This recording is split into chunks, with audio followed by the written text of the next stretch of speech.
Hi, my name's Lewis, and today I'm going to be showing you how to create a superhero takeoff in Adobe After Effects. I've decided to do this because superhero films are massively growing in popularity and are constantly showcasing better effects with every film they bring out.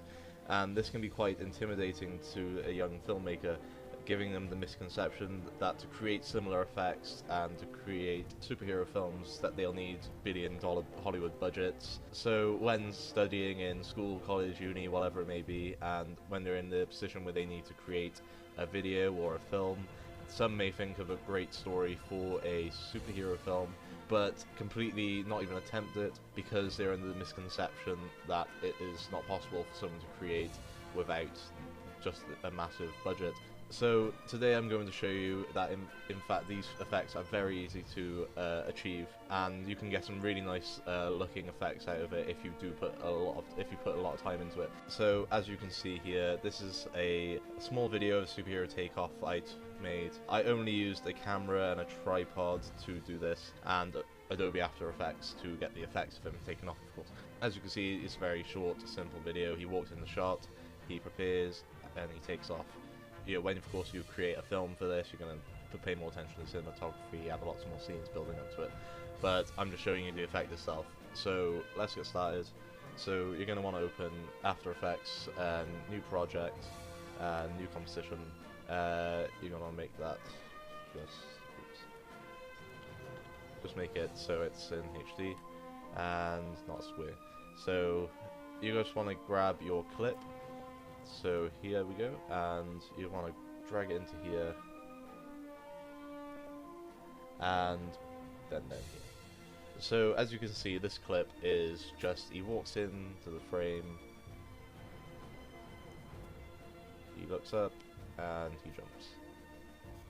So that's all there really is that you need. So you're going to need to have a part of the shot where he's not in frame at all. You can either wait till he's after the jump and you can have him run off, because you may have it so you've already built up, so he's already by there with other shots. So you can have you could just take a still or just take a video of the same scene. You just need it for the masking afterwards. So what you're going to want to do first is you're going to want to find the point where he starts to fall down after jumping, and for me that's going to be around by here. And you're just going to want to split that, so you Control Shift D, and that splits it. And then you're going to need to turn that into a freeze frame. So you right click, time, and freeze frame. And there we go. So he jumps up and he's stuck. And so what you're going to need to do then is you're going to want to cut around your actor using the pen tool. So up here, pen tool up here, or G, and then you want to turn on Roto Bezier up here. This makes it a lot easier cutting around things. It curves around things. I'll show you now. Of course, you can be a lot more professional about it and just use the pen tool on its own. Get every single curve if it's something that really needs to be taken care of. If you're trying to put a lot more effort into it, is what I'm saying. But I'm just showing you the easiest way to go about it, just to prove that even just by using these little shortcuts, it's still a lot easier to do than you think. So I'm just going to cut to the point where I finish this now. Okay, so once you cut the whole way around him, it'll mask around. So now all you've got is your cutout of your actor here, and it's just a nice rough cutout. So what you're going to need to do next is you're going to need a background for him. So this is where the frame without him in the shot comes. You can have a still, or you can use a bit of footage. I prefer using a video, is why I record them outside the frame first, because there is some movement in the bushes and so on. It just makes it look a lot nicer in my opinion, rather than having a still. So we're just going to find the point where he first steps in, and just go for it, and split that. Again, click on that, and you're just going to want to copy and paste it, Control C, Control V, and just drag it over here on top of this layer. So as you can see, we still have this, so it looks like it's back to the original freeze frame. Now you can drag him out of the frame so he flies up. So to do this, you're going to need to make sure you click onto this layer here, press P for position, and click onto the keyframes. So you've got the start keyframe is where he's at. Just move a few frames, it depends on how fast you want him to fly up. I'd rather him fly up quite fast, so I'm just going to move up just a small amount there. You can use the arrow keys on the mouse. I prefer the arrow keys personally because you have a lot more control rather than with a mouse, and with a mouse you could go all over the place with it. You might not get it straight, very straight. Whereas the arrow keys, it goes up one space at a time as you want it to, and you can just get a nicer, more accurate positioning. Okay, so I took him straight up, but as we saw his positioning, he's kind of slanted a little bit to the side this way a bit more. So we're gonna just drag him across a bit up here as well, just a little bit, just so it's a bit more natural. He's not going straight up, he's going a little bit to the side. Just a little bit there. And there we go. So this is what we've got now. So he just quickly jumps up and he's out. That doesn't look that great though. So what we're going to do now is we're going to add some motion blur to it.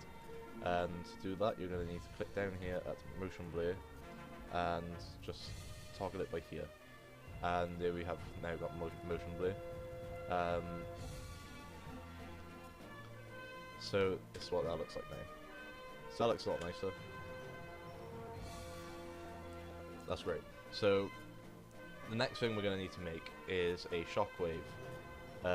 So we've already got him flying. You see how easy that was. Now we're going to make a shockwave, and that is also easy. You don't need anything outside of After Effects to create a shockwave. So what we're going to do is we're going to right click down here and click new solid, and we're going to call this shockwave. Make sure it's a square. My one's already set to a square because I used this before. Just make sure it's a square. You can choose whichever dimensions you want. Just make sure it's a square. I'm using 1080, 1080. So you just press OK. OK, and now you've got this just a square in the middle of your screen. You're going to right click it and press pre-compose, and just press OK. And there you've got this here. So what you're going to do now, you're down here. So it basically what it is editing what this square is doing in this frame here. So you're just going to need to come down over here, click onto ellipse tool. So you're going to create a circle. So you're going to need to go as dead in the middle as you can, and just hold shift and drag it out. And then as you start to drag it out, if you press control, it will create a circle coming straight from the center, and you're going to need to make that bigger, just bigger than the square itself, just like that. Okay, so make sure you're down on the first, on the straightaway, on the first frames here. I've done it loads of times where I've edited it and I've accidentally had it up here, and it's the effect's completely wrong. I've had to redo it completely. Even though it is a really quick process, it's kind of annoying to do. So just make sure you've got it down here. So now we're going to do mask expansion, and on them. This is just the size of the circle, and so we're going to turn on the keyframes for this, and on the first frame, make sure you're on the first frame, you have to set it until you cannot see it anymore. So just like that, and then you're going to move forward a few frames. Wait, that's on seconds. So as well, you're going to need to cut this down quite a lot, put it down into frames. And zoom in as much as you can, because this is a very fast effect. It's barely on the screen, but it just makes it look that much nicer in my opinion. So you've got your keyframe here, and that's the first one. So you're gonna let's go forward, say 10 frames, and set this back to 0. So now you've just got this growing circle there. And okay, so what we're going to do next, because for the shockwave, as you saw in the video earlier, it's kind of like a smoke ring in a way.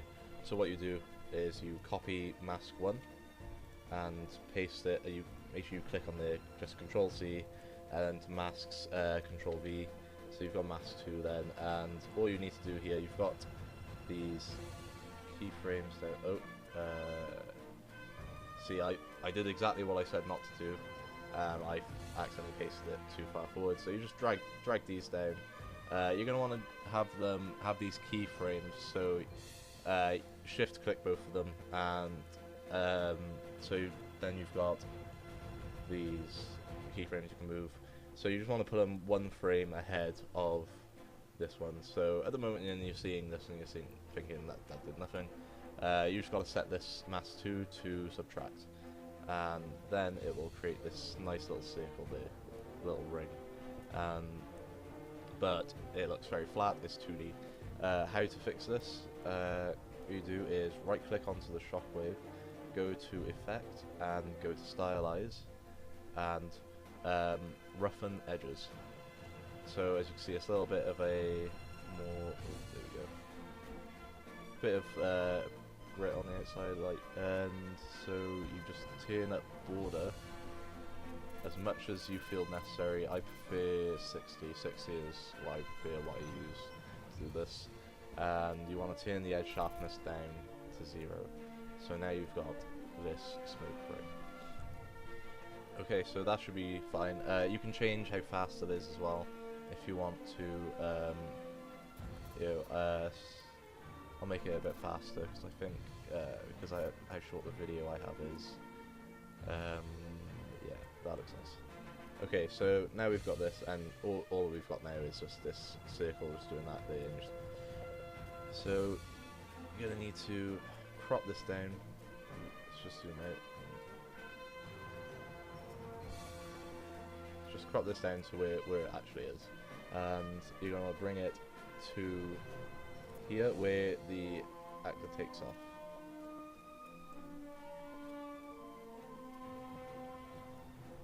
So here we go. We have him. Let's just have it right there where it takes off. There we go. So that's obviously not what we're leaving it as. We're going to need to turn it into a 3D layer, and to do that you just right click and 3D layer, and that's 3D layer. So what you do then, you press R to rotate, and you're going to need to switch the X rotation, and just so it's a bit flatter, you can drag it down and just have a play with it. It'll depend for each person that you shot. Don't just copy what I've done for mine. It will depend per person, and you're gonna want it exactly where his foot takes off. I'm just move it by here a bit. There, but I think that makes sense.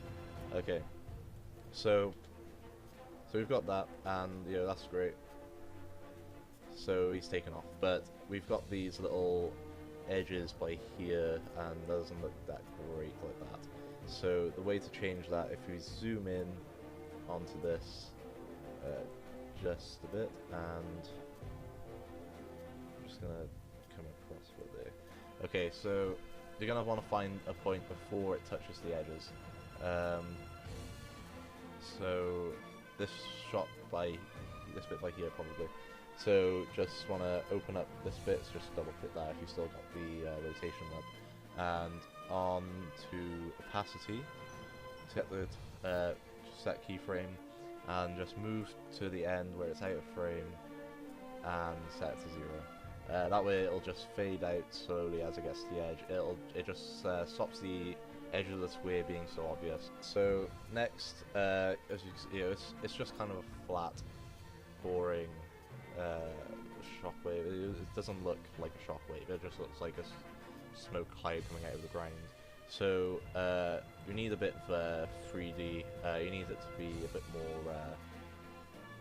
more shockwavy. Sorry about that. And so to do that, you're going to want to go to Effect, Distort, and Displacement Map. And you're going to want to set Source to Mask. Set this one on vertical displacement, set to full. And Matt's vertical displacement, you can just adjust it to how you want. Of course, you know, it just gives it a little bit more of a bit more depth to it. Makes it look a bit more real, I think. So that's how to create a superhero takeoff. I hope this has helped you realize how easy this can be to achieve. The same goes for a lot of superhero effects as well. There's so many online resources, and all you really need for any of them is camera, tripod, After Effects, and maybe Premiere, depending on what effect you're doing. So that's all.